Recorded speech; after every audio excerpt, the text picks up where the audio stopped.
of New England paranormal research. He's got over a decade of investigating, and he's been featured on shows such as Ghost Adventures, The Haunting TV show, The Haunted, My Ghost Story, etc. John, are you there? Yes, I'm here. Thanks for having me. Yeah, no problem. Really interested in some of your story here. I've actually never heard about some of the things that you're involved with. I've never heard about this place, the Bridgewater Triangle.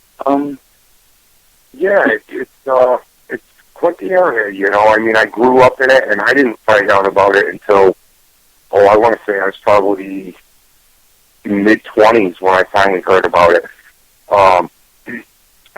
Most people that probably are listening to the show know a gentleman named Warren Coleman. He's very well known for cryptozoology and things like that. Have you ever heard of him? Yeah, I've heard the name before. Yeah, absolutely. Okay.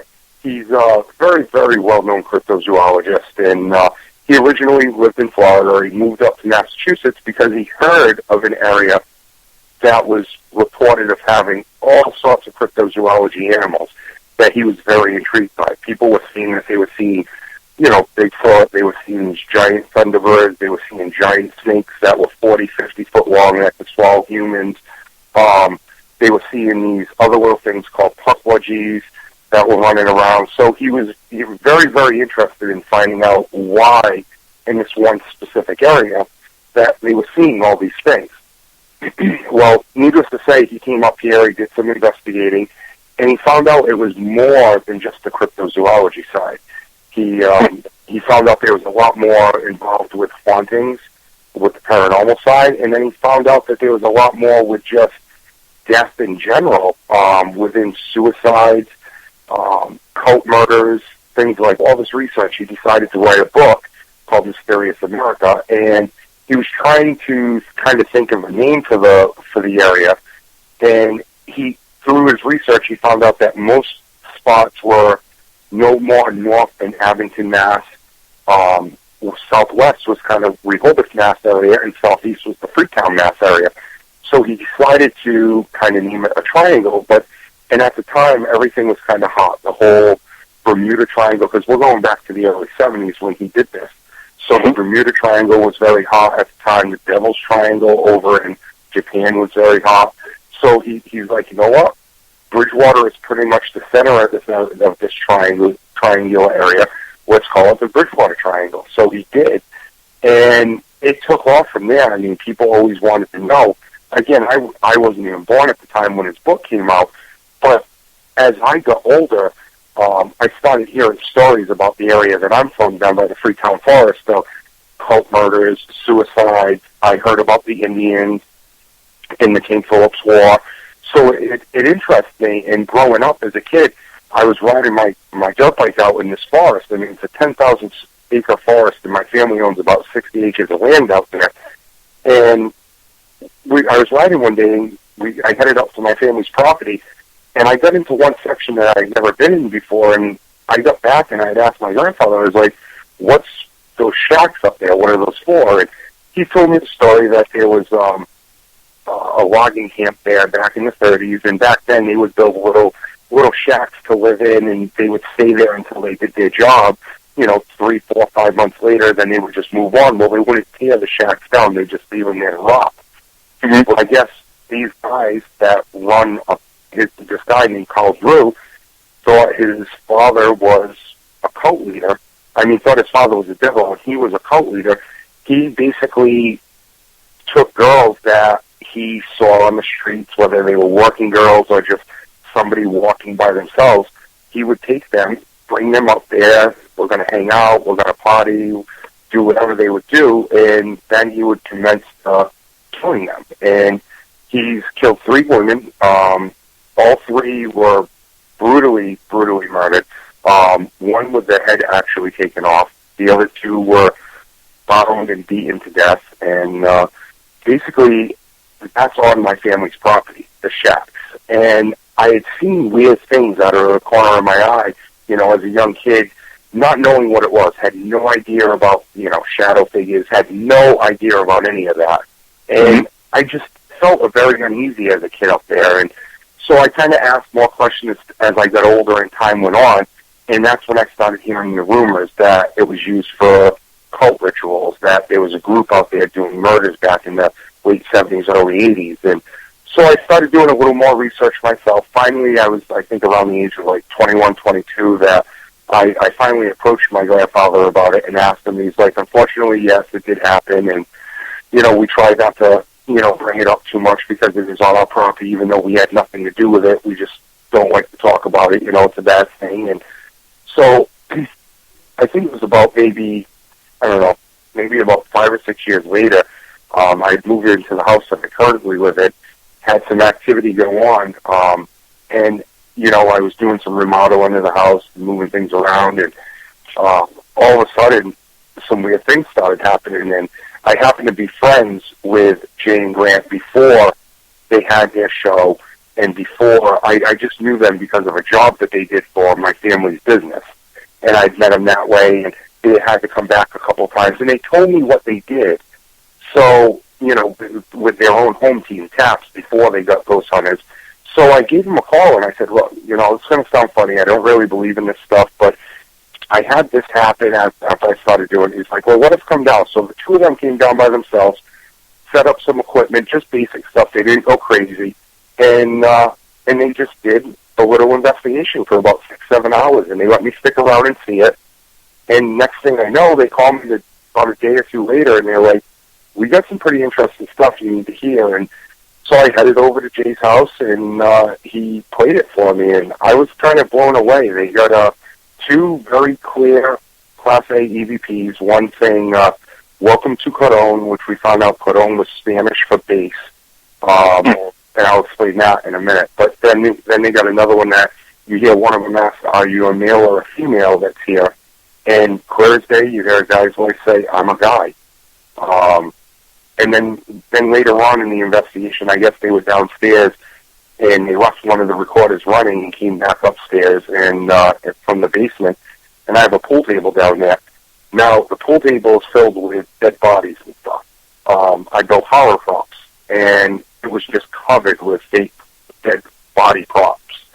Well, I haven't probably played pool on that table in like 5 years, 6 years at that point, and it was just cluttered with everything. Well, they actually got on recording what sounds like pool balls being racked up and then broke.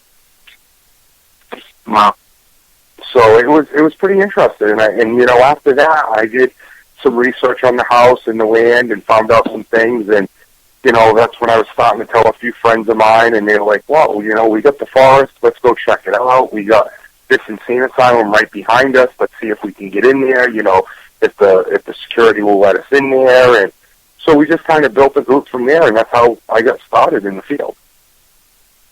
Well, that's where you really got hooked, right? Where it's just like, okay, now this stuff is like real, and now it's just like, exactly it never ends from there. Because that's the same thing for me. It's like, what happened to me was I brought a friend out to a graveyard, and I'd always believed in ghosts. I watched the shows and stuff, but there's a way big difference than believing in ghosts and actually going out to a place and actually having a first-hand experience, because that's where the potential life changer can actually happen. And that's what I did. I brought this guy out to a graveyard, and in the process, I'm trying to have something happen to him to change his views. But in the process, I got my first handful of EVPs, and I was terrified but so excited at once. And then it's just like I wanted to just keep going back, and then come up with better questions to get better answers from the spirits when you go there, because then it's just giving you more validity to like, wow, and there is definitely something after death. I mean, how are these things intelligently responding to questions like that? And then like that's where the life changer begins, and then your outlook on everything changes, and you're always looking for that new tier of experience and trying to figure out one little instance of how this all happens, and experience something new so you can learn from it and show people that this stuff really does happen, and help people too. I mean, at least for me, No, absolutely, and that's kind of, I did a little research after about starting a group, and I saw a lot of people on Facebook, a lot of posts online, just in general on like blog pages, and saying, "Oh, you should always start with a reputable group that knows what they're doing." And we tried reaching out to them, the three of us that originally started NEPR, and a lot of groups didn't want to take us on. They were being very protective, I guess you could say, and they just didn't want to hear anything about it. And so we were like, you know what, let's just start our own group. We won't do houses. We're not ready for that. And we basically stuck to doing luckily one of our group members is a state police officer, and he patrolled the area of the local insane asylum. So he was able to get us in there because he patrolled that area and knew the security very well. So we basically stuck to doing that insane asylum for quite some time. And then also the forest. I mean, we have the shacks that are out there that the cult murders happened at.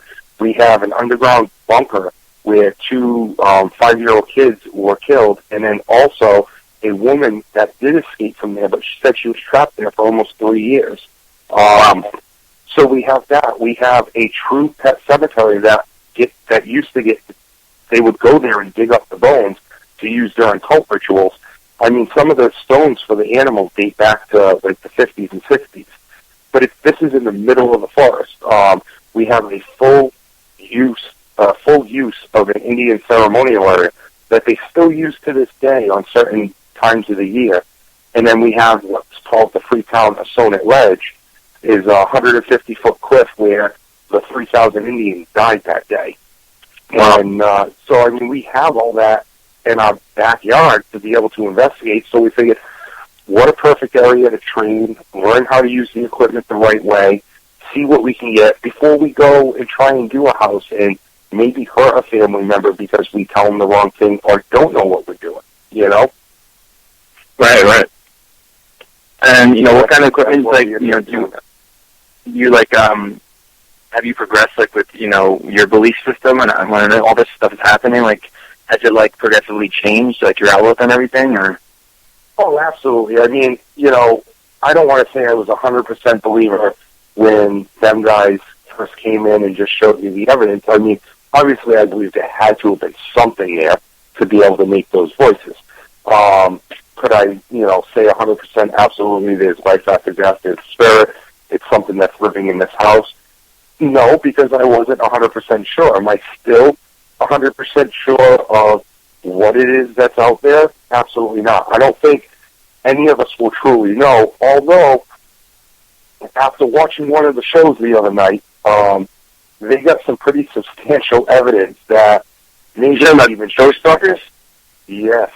Yeah. That full apparition that they caught?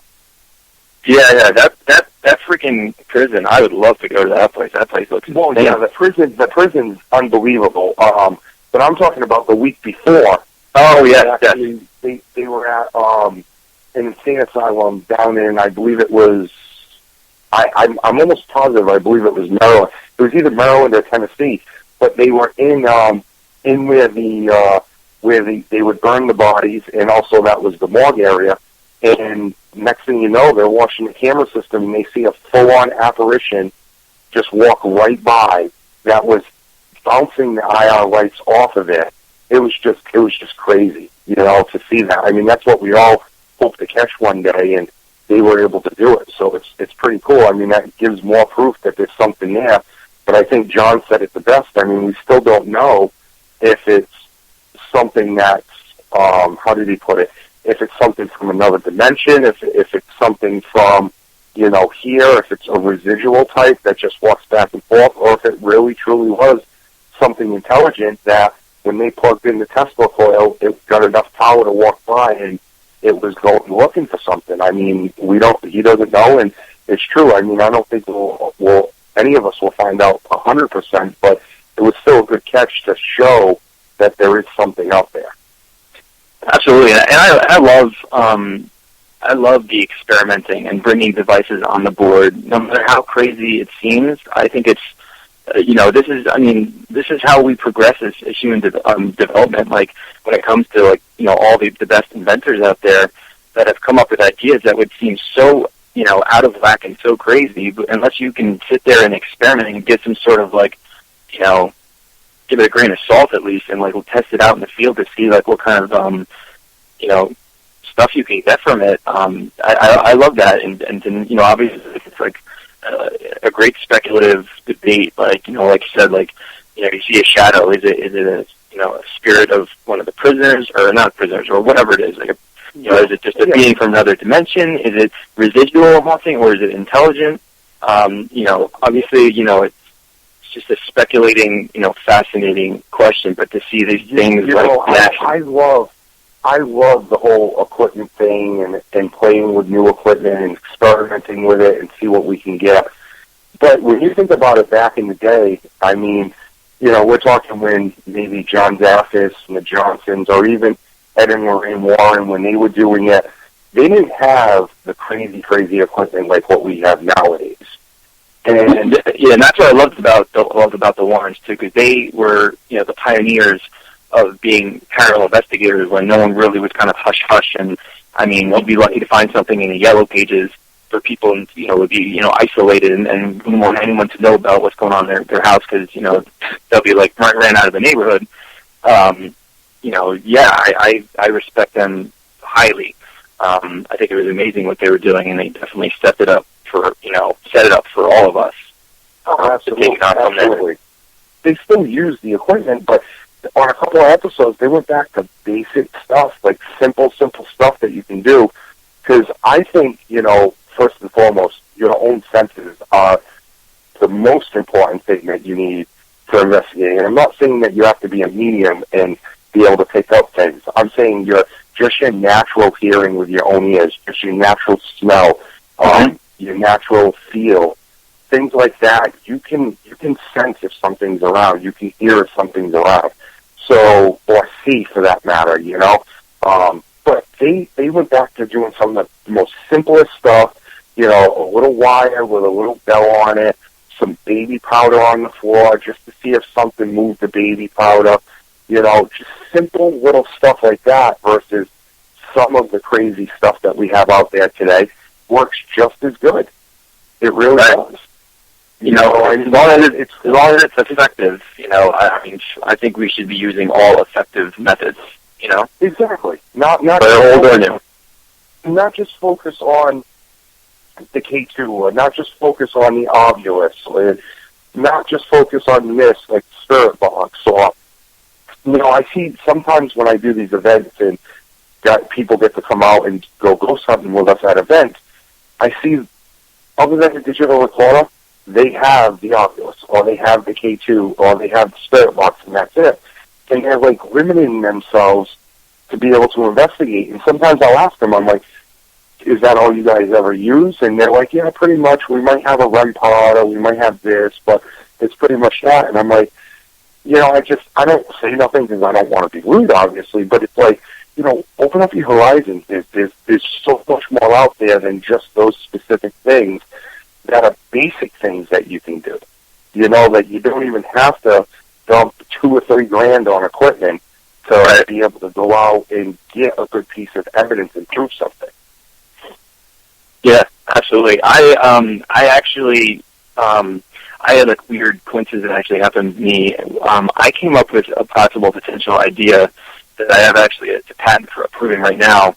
With a patent is like a concept would actually, if it works, once I know I can get the patent approved, and I'm going to work with engineers, and I'm working with the guy who created a radar app because I told him about my idea, and I'm going to try and make like a mobile version of it, but also like I want to do like a handheld, you know, version of it as well.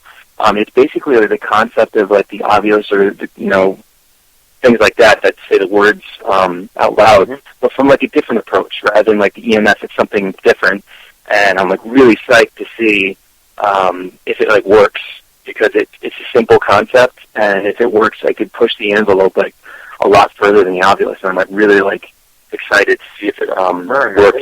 I love that, and see, it's like I totally absolutely believe in the Ovilus, and it's like I know a lot of people are skeptical about that, or even like the Ghost Radar app, because I mean, right when I got involved with the paranormal, I was just starting it. I got my first smartphone, and I downloaded, you know, obviously I look up like ghost apps. I look at this thing, I'm like, Ghost Radar, come on, that sounds like the silliest thing ever. But I mean, I downloaded that frickin' thing, and like the first experience I had, like, I was sitting in like the TV room with my sister at the time, and like I'm looking at the radar, and there's 2 balls on it that glow up, and you know, all of a sudden, like, oh, I mean, I'm making the joke because, like, you know, one of our friends, my sister and I knew, like, he lived right down the street. He actually, hung himself. I'm like, joking around, like, oh, maybe it's, Brian. And then, right after that, goes and says his last name. And I never even said his last name. Like, like, what are the chances of that? And from then on, like, I've been using this thing for, 3 or 4 years, and I've had so many experiences that are so undeniable. And, like, I know people are so skeptical, like, about this, but, like, I actually worked with the Ghost Radar guy to make that new version that he has, to push it to the way more the envelope than what he had. Because I told him, I was like, something like the Ovilus is limited to its vocabulary, which limits experiences and limits the way spirits can communicate. Because it's like, theoretically, if you say that, like, spirits can manipulate that, and we're picking up one word from one sentence that one spirit is saying around us, like, how often are these words going to make sense to us? It's really tough. So it's like, you got to give it a happy medium to realize it's like, okay, this is making it hard for these spirits. If it says, like, one word, like demon, okay, everyone can, like, freak out. But if it says, like, the word, like, ball or the or and, it's like, okay, this isn't helping the situation here. So, I mean, like, what I did with, like, the owner who came up with Ghost Radar, because I totally believe that spirits can manipulate with all my experiences, I'm like, look, you're going to make this new version of the app. I'm like, what you need to do is put the same feature that the Ovilus has, is that you can, the Ovilus X, you'd be able to go in there and switch words.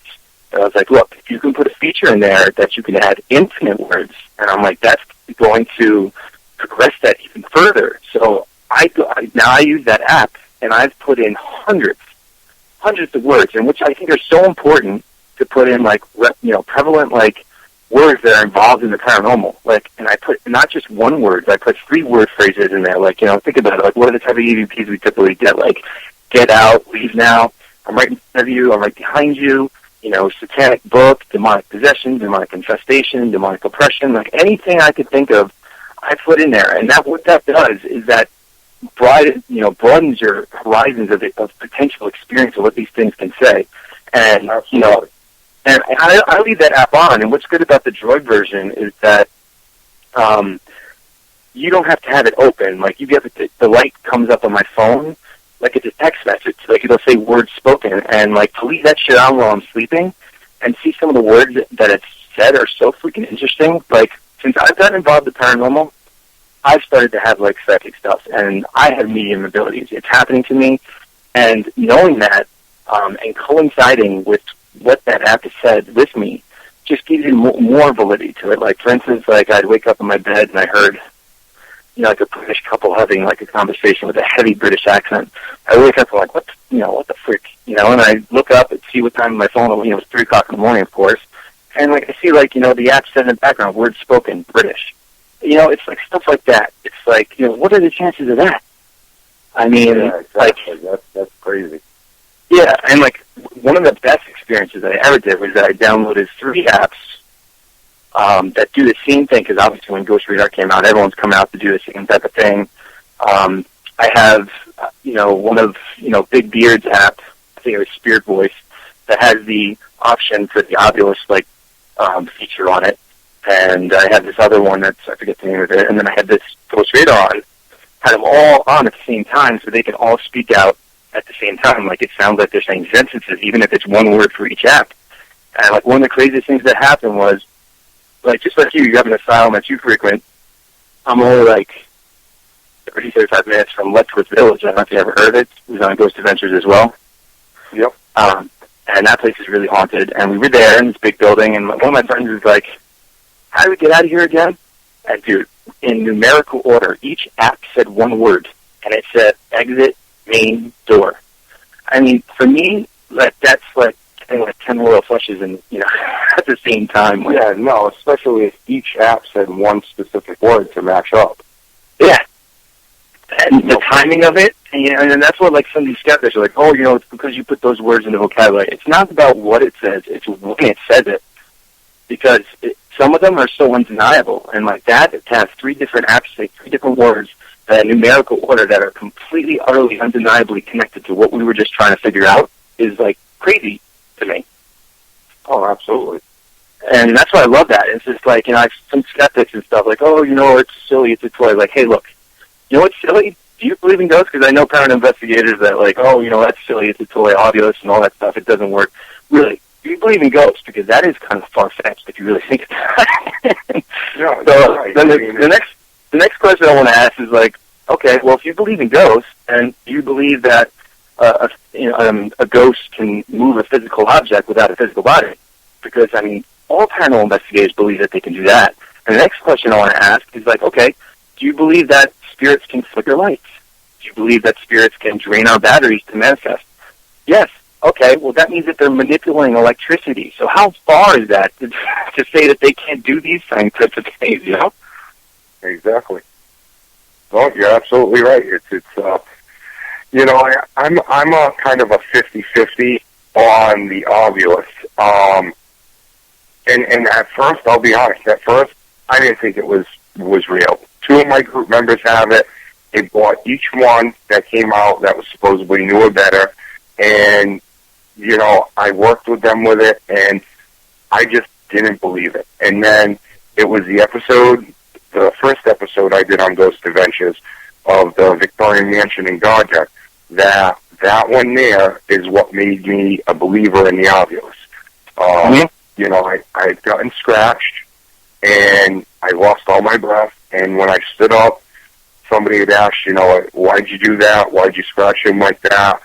And literally it came across how anybody that's used the obvious, and anybody that's listened that maybe hasn't, but knows, has seen the shows or whatever, knows that the obvious cannot speak in sentences. It's not meant to do that. It's meant to say one or two words. Right. This thing literally said the word squeeze, and then there was a pause. Then it continued and finished a sentence, back-to-back words. So it did the squeeze, and then it paused, and then it went every throat in this house. Wow. So, I mean, that's going to make me believe that something manipulated that piece of equipment, because it's not meant to do that. It's spoken in actual sentence like a human would speak it, even though it came across, you know, in the robot-type voice. It's not meant to do that. It would say one or two words, it would stop, maybe spit out another word, stop. This continued a full-on sentence as we were speaking. So, let alone what it was saying and what just happened, too. Exactly. It related to everything that just happened. So, you know, somebody asks, why did you do that? And it comes back and it says that. Well, you know, I mean, obviously there's got to be something real to it. Again, like I said, I'm not 100% believer in it. I'm still at 50-50 because there's been a lot of times that I've been at places asking questions and it's spitting out dumb stuff. You know, of course, and I think that's kind of just like how it goes, because I mean, it is random, and it's kind of like exactly. But my thing with that is, it's not that it could be wrong. It's just because it only spits that one word or two words out, and it's random. We might not know what it's trying to tell us. And that's what I was trying to say to you before too. Like again, because if it is working in these sitting there, we're using the obvious and we're asking questions, and we're getting random stuff that would not pertain to the war, would not pertain to Jenny Wade's house at all. Nothing. Like random stuff. Like we're getting these weird names. Like, and I'll just throw like some random name out there. It'd be like saying Katrina or Brian, and we're like, why the hell? Who's that? You know, and we weren't even asking, like, can you tell us a guy's name, or can you tell us somebody's name that's in the room? We weren't even asking that. We would ask something different, and it'd come across with that. So what's to say that isn't trying to say that there's a spirit there that isn't trying to say, like, hello, it's me. It's the only things that we can judge are first-hand experience to get that little small nuance of an idea of what's going on. And, you know, that's why I don't think people should judge so hard, because we're talking about, I mean, this is why this whole field is still called the unexplained, is because there's things that are happening to us because we don't know probably 90% of what's truly going on around us and how it's happening. We shouldn't, you know, just jump to the conclusion and go for that rational, you know, I think it's good to be objective, you know, but I also think that when you get into the field, for me, I was embracing 100% everything that happened to me. I was like, that's so crazy. you talk to yourself or try to talk yourself out of it. But, like, the more you embrace it, I think that your aura changes, and you start attracting more experiences. And the spirits, when you go to these places, they will gravitate towards you because embracing all that shit. Like, I'm not just putting it off like, I'm not like a defense lawyer for science and then looking for a loophole in my experience to say that, this is all rational. No, I'm saying, like, okay, if this is real, what does it mean? Like, as long as it doesn't cause harm to anybody, I'm going to sit here and be like, okay, like, I want to figure out what this means because we all go through these experiences. They're all kind of like little puzzle pieces.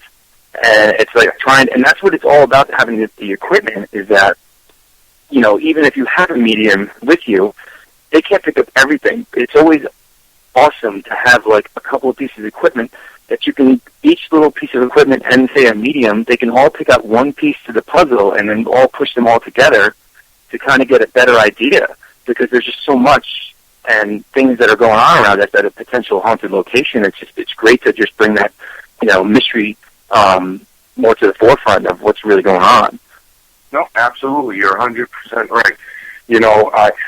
We've worked with a few mediums, and, sometimes they're sitting there telling us stuff, and it's not that we doubt them. We just can't see it ourselves.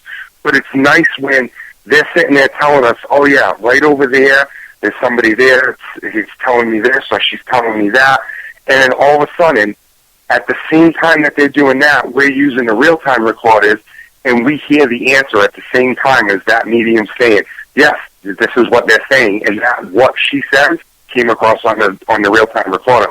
It's mind-blowing. And that's the good thing, that to have the equipment to back that experience up. Yep. You need to have all those things because, to kind of get, like, confirm all the experiences. I mean, yep. Now that I'm having, like, ability stuff that's happened to me, like, and now I know, because, like, I remember when it first started happening to me, I'd be, like, a graveyard, for instance, and I'm, like, I'd be right next to my friend, and I'd be, like, all of a sudden I heard someone say, watch out. And I go to my friend, I'm like, did you hear someone say, watch out? And he's like, no. But I was recording at the time, and right before I said that, you hear someone go, watch out. You know what I mean? And I realized it's like, okay, there's a difference.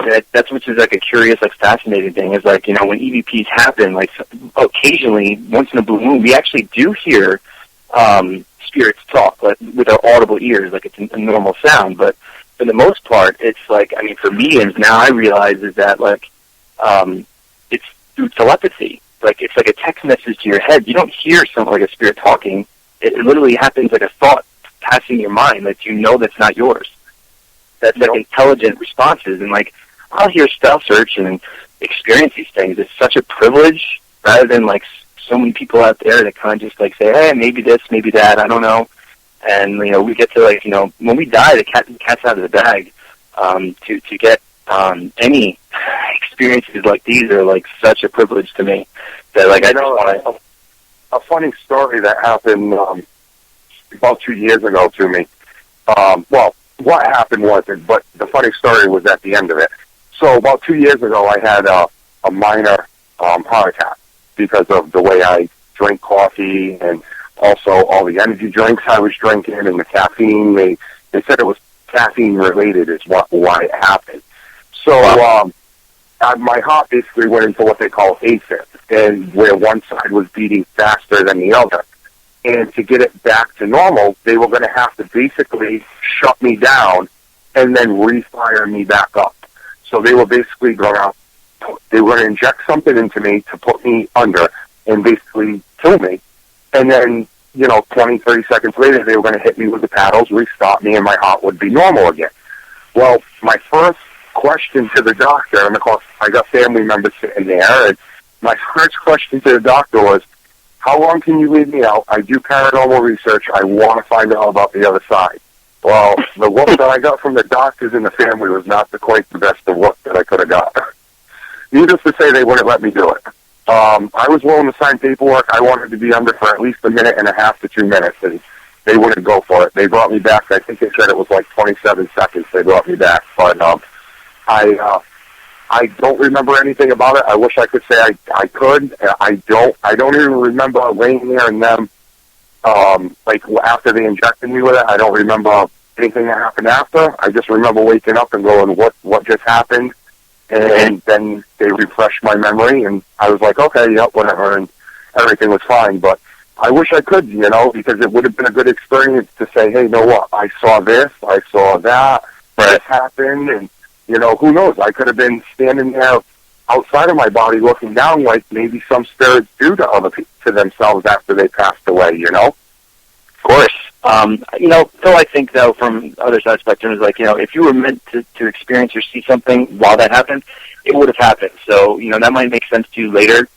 Exactly. But, I mean, that's the way I look at things. If God, wanted that to happen to you, it would have happened to you. Obviously, it didn't happen for a specific reason.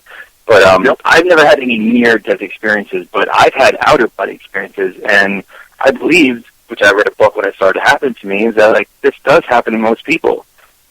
When we sleep, and could be part of the reason why you didn't see or experience anything, is because, when you go to sleep, it's this kind of limbo land of your subconscious where it's like when you're drunk. You remember everything that's happening while it's happening, but you don't remember after it happens. It's like when you're drunk. Yeah. And it's like the dreams and lucid dreams and stuff. I've realized that some things that have happened to me that are really crazy. I've seen myself sleeping, and it happened to me progressively and got crazy and confirmed that it was actually happening to me. I remember one time, and I was walking out of my bed, walking away from my bed, but something seemed different, and it looked like I was looking, at my vision was like a bad documentary. It was fuzzy, and something was just really weird. I'm like, wait a minute. I'm like, am I out of my body? And I look back, and boom, I woke up in my bed. I'm like, okay.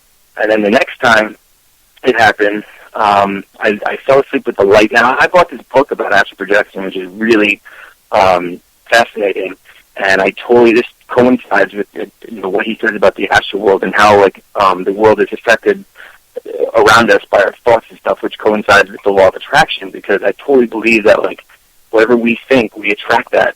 And knowing that this astral world that's around us, we attract certain things.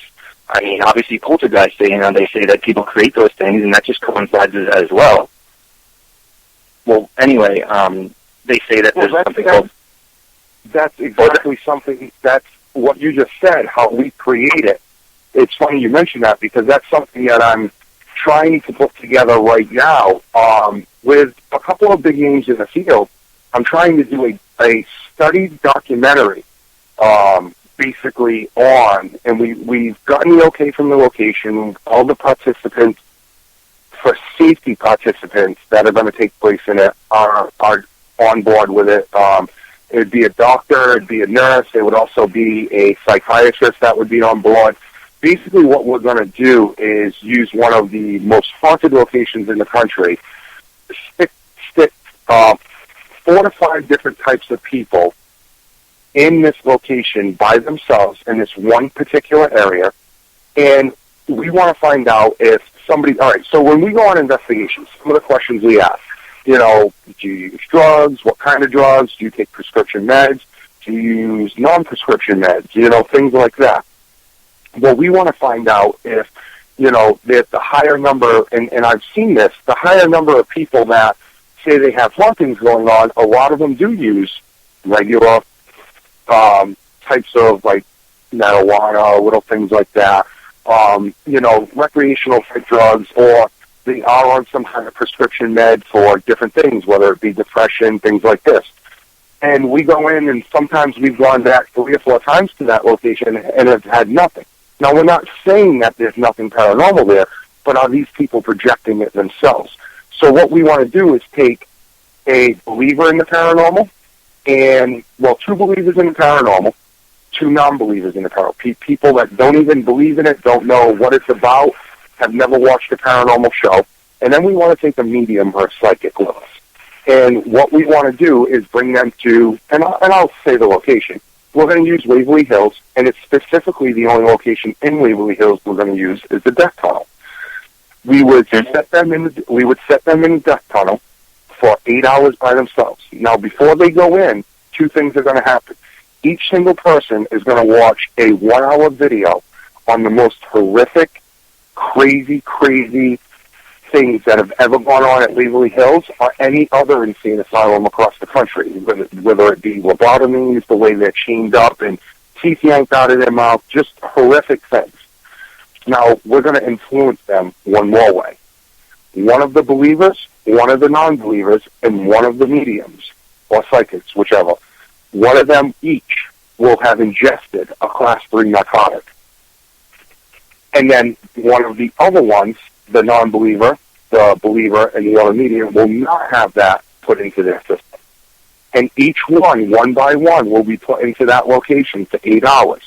We will monitor them with the help of doctors, psychiatrists, make sure they're okay. They will have food and water. Other than that, they will have nothing but a digital recorder and a camera. And we want to see if their fear from watching the video, if their fear from knowing the location and taking the drug is causing them to manifest things or imagine things there, or if it's not, that the regular people just from watching the video is causing it, or it doesn't do anything. Now, is it also more powerful to somebody that is a psychic or that is not a psychic? Those are things that we want to see. Are we the actual ones manifesting all this and none of it's real? Right. So it's yet to be determined on when we're going to do it and how long it'll take and things like that, but hopefully it's soon, because I think it'll be a great study to see if we can honestly say we manifest 90% of this paranormal versus the 10% that truly is paranormal. Right. I definitely believe it's a combination of the two, and I definitely think, like, the spiritual antennas, I'll call it, inside each one of us are a little different. Some will be bigger, some it's just more natural for people, and even like some people have never experienced in the paranormal, they might still have abilities that have been dormant. Could you put them in some place like that where it actually starts to come to fruition? Like, you never know. It's just like this speculative, like, calculation. But I wish that, like, your idea is great. Like, I wish there was top scientists in the country, like, doing these sorts of tests, because, we should be working together. Obviously, You're absolutely right, but the problem is the scientists, and you know what, I hate to say this, but we almost do it to ourselves and shoot ourselves in the foot within the paranormal field, because there's so much fighting, there's so much arguing and bickering about who did this, who did what, who found this, who found that. There's just so much of that the scientific community is never going to take us serious if we keep doing that. So unfortunately, it's going to be left up to us as a group, as paranormal investigators, to fund things like this and try and figure out this stuff on our own until the scientific community feels that they can take us seriously. Right. And I think it's going to come. I really, really do, because, nowadays so many people are so willing to come out and talk about their stories, and it's becoming accepting and interesting to a lot more folks that would have even, said a word about it or been skeptical about it as much. And I think that spiritual awareness kind of creates a doorway for, like, more spirits to be able to come in and communicate, and people going through experiences, and this is just going to progress from here. It's not going to get any less. And I think that our two worlds are going to thin, and our equipment's just going to get better and better, and the answers are just going to start floating in, little by little. But I really do think that gap between science and the paranormal will come to fruition. It's like they have to realize it's all in quantum physics. I mean, that's what's really going on. That's the part. I think the real reason is that it defies all of their teaching. So it's almost like it puts to shame all of it, and that's what just blows their minds. Like, oh my God, my entire life's work is a joke if this is real. No, absolutely, I agree with that. And it's funny you brought up the quantum physics thing, because I've never really, and I'll be honest with it, honest with you and anybody listening, I've never really looked into that aspect of it until about a month ago, when a friend of mine who used to work at Penhurst sent me a link and says, you really need to check this out. I think you'd find it interesting, and you'd kind of understand a little bit more about the field. And literally, I sat down and watched about 4 different videos. Each one was about 30, 40 minutes long, and it had to deal with quantum physics and how it works. And I was just blown away of how you can compare the two, how you can compare that to the paranormal field. And it just kind of blew my mind what she was telling me on a personal level, and then after watching that, how she thinks about the whole paranormal field. But so it was kind of good that she did that, because I'm always open to new suggestions, but I was just, very not interested in that part of it. And she's like, look, you really need to look at this. And it just kind of blew my mind after I did, and was like, okay, that makes a little more sense now. And it was interesting, very interesting. Yeah, I think it's just like, kind of just like the aligning of the planets type of thing. It's just like I think there's many factors that come into play on whether, it's like the difference of, how strange it is how, you could go to a really haunted location. You could go in there like 10 times and nothing will happen. But you go in there one night and it's like, it's all shit and wild. It's like crazy, and I said earlier in the show how we get to investigate a true Indian ceremonial area that's still used to this day. And when I say ceremonial area, it's what people picture in their minds plus more, probably. It is true, a huge fire pit in the center with cedar benches that go around it, with poles on the side of the benches holding up leaves above it, a king's chair set off to the side. I mean, this thing is the real deal. And we started going there and investigating it for a while, and we started noticing certain nights, certain things were happening. We'd go for a couple of months, nothing would happen, and then all of a sudden we would have this happen, and then it would go another couple of weeks and nothing. And so one of my group members had mentioned to me, why don't we try and do a study based on the moon cycle? I was just going to bring up that, John, because I've experimented with that too, and I totally believe that, because I saw that they believe that most prominent paranormal activity happened 3 days before and after a new moon. Yes, and I totally agree with you. I agree with it too, because I've experimented with it, and I've gone out, and we've had stuff happen on those days, and like every time almost. No, absolutely, and that's what we did, and we still haven't finished it. We still got a lot more to go, but we have done that research the 2 or 3 days before a full moon, 2 or 3 days after. We've done it strictly on a full moon. We've done half moon so far. We haven't done a new moon. We haven't done a quarter moon. We haven't done a solar eclipse night. We haven't done their New Year, the Indians' New Year per se. So we still got more to do, but it is pretty amazing that on certain nights that we've done this, and we've done the same, we basically do the same exact experiment every time we go, with the exception of obviously questions might be just a little different, but the way we set things up, the placement of cameras, the recorders we use are all the same, the cameras we use are all the same. We even use we asked the chief of the Wampanoags, whose land this is, if they would give us a recording of an Indian drum ceremony that we could play back and kind of recreate what's going on and see if that would stir up. And every time we go out there, when we're doing this experiment, we always use that same track that they gave us. We always light the fire pit the same way by using an offering of tobacco like they told us to. So we do the same thing exactly. It's some nights we've gotten crazy evidence. Sometimes we haven't gotten anything. Like I got a female voice on recorder from there one night saying Chocho Cinco.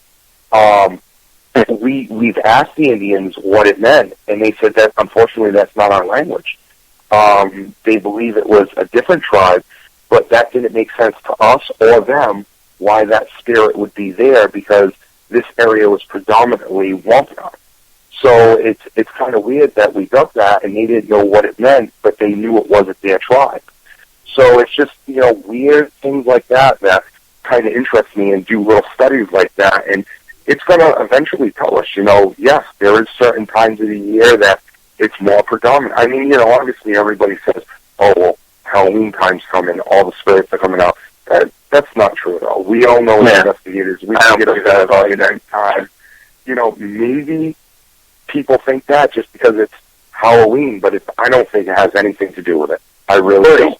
You know what? Like, you make me think. It makes me think like because we're talking about the like moon phases and stuff, and you think about how the oceans are all affected by the moon, and how paranormal activity is so linked to water, and how it goes through water and things. When there's like that current going through water, that places that are around water and stuff like that, where a lot of activity translates there as well. It's like there's got to be some sort of like connection to all this.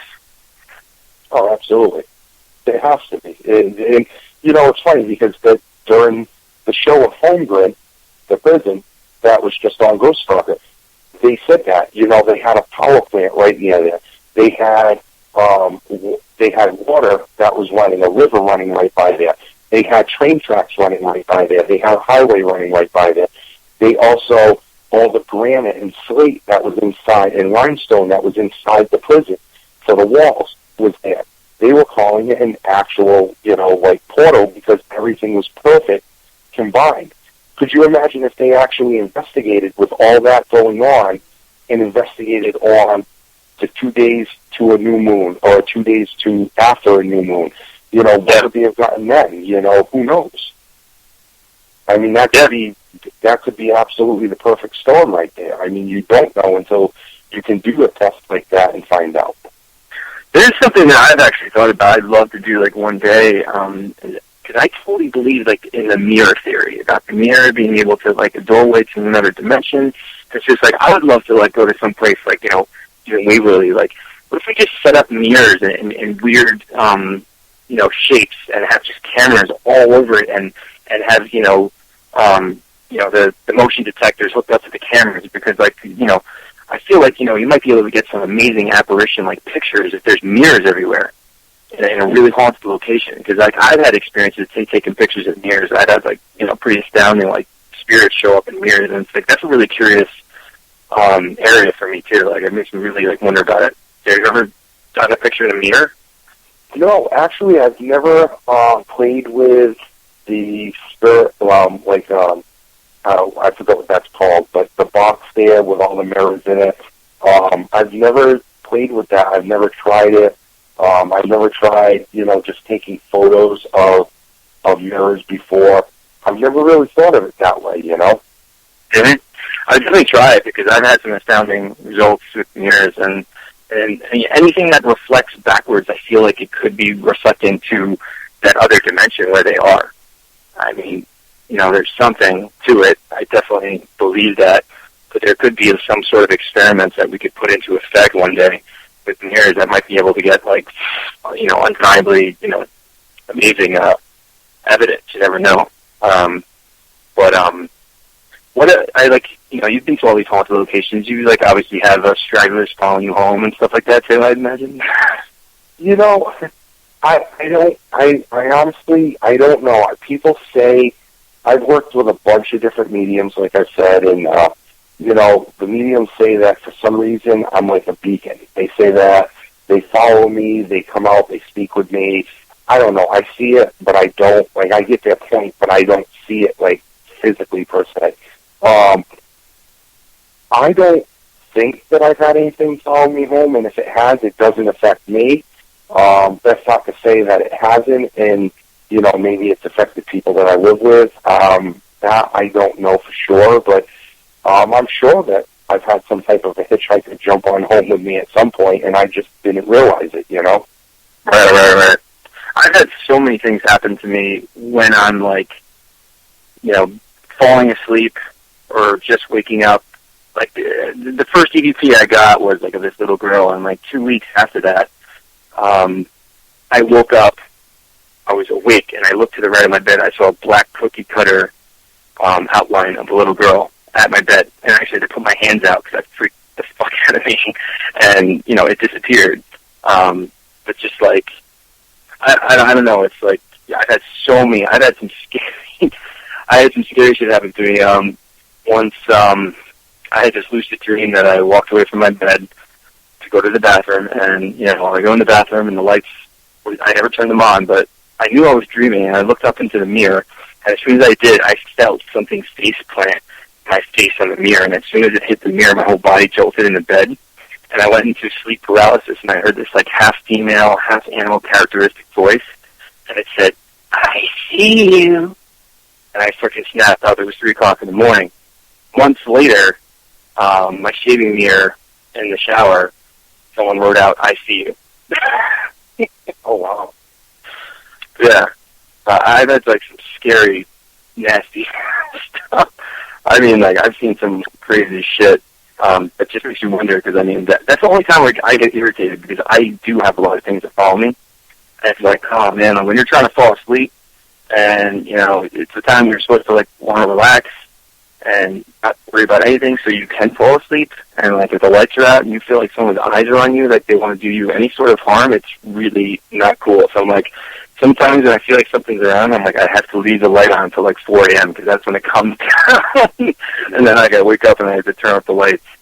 And it seems like that's when like most activity happens for me, at least. It's like, it's amazing the type of stuff I can experience just being at home.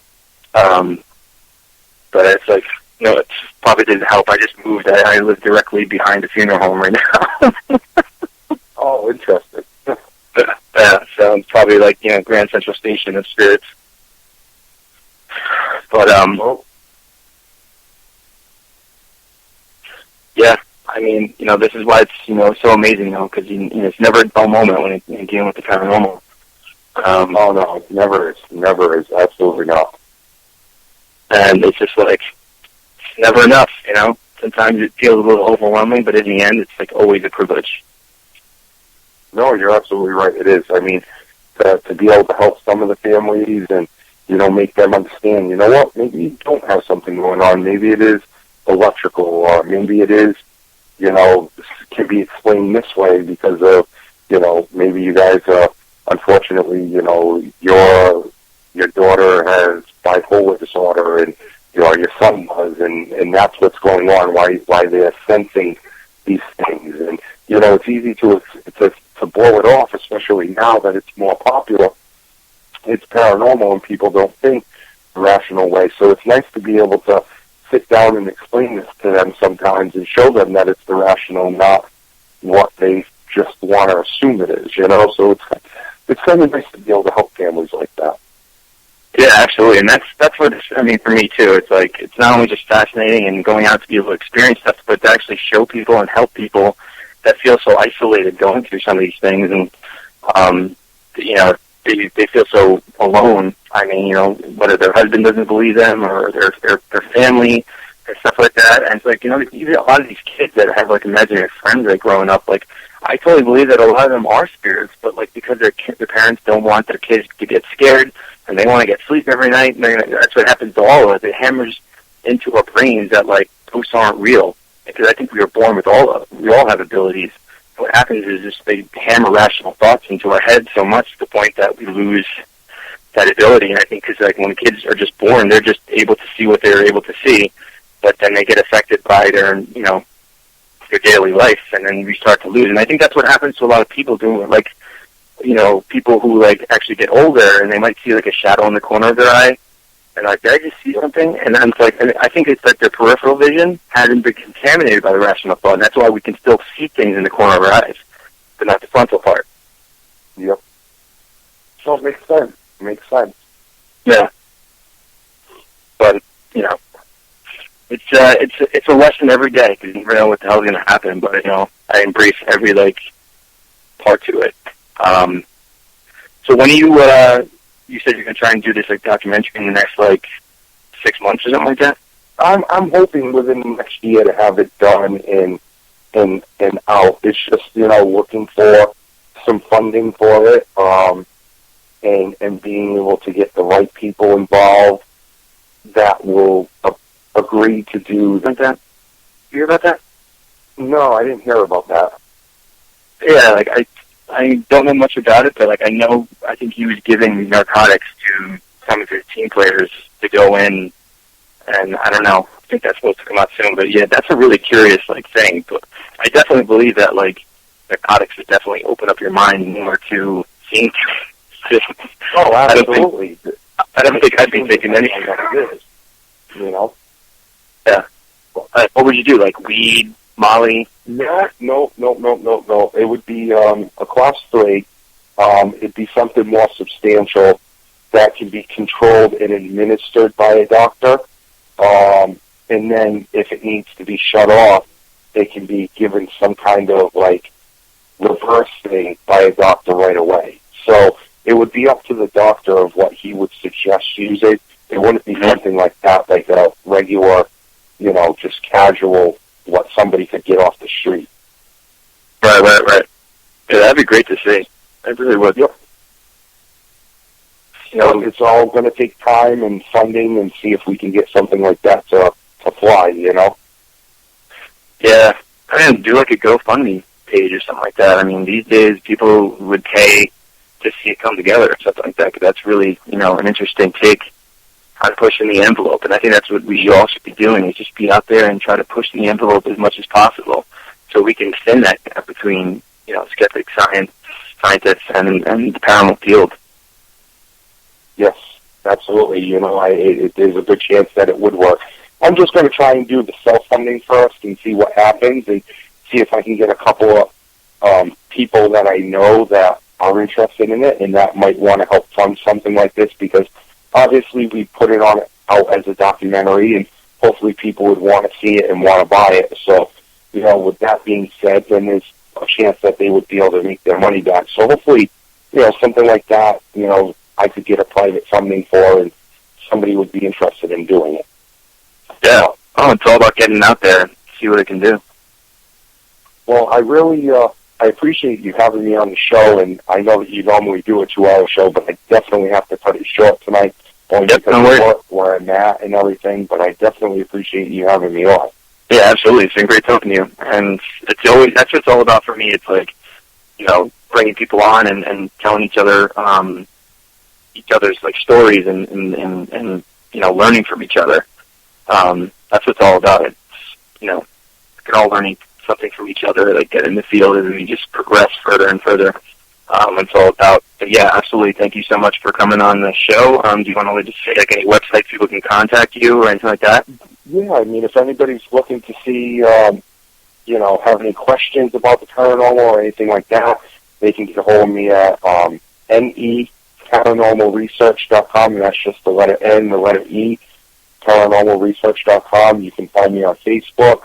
If you're looking to go to one of my lectures to learn more about the Bridgewater Triangle, you can come to, you can go to the same website, or you can go to idealeventmanage.com. It says where I'll be there also. And if you just want to, in general, buy the movie, the Bridgewater Triangle that came out, or you want to watch it online, you can go right to the Bridgewater Triangle documentary.com, and you can get it right from there also. All right. Great. Thanks so much, John. And thank you, everyone, for listening. We have another great show in the next 2 weeks. Hope everyone will come back on and listen, and have a great night. John, have a good one. Thank you very much. Have a great night. You too.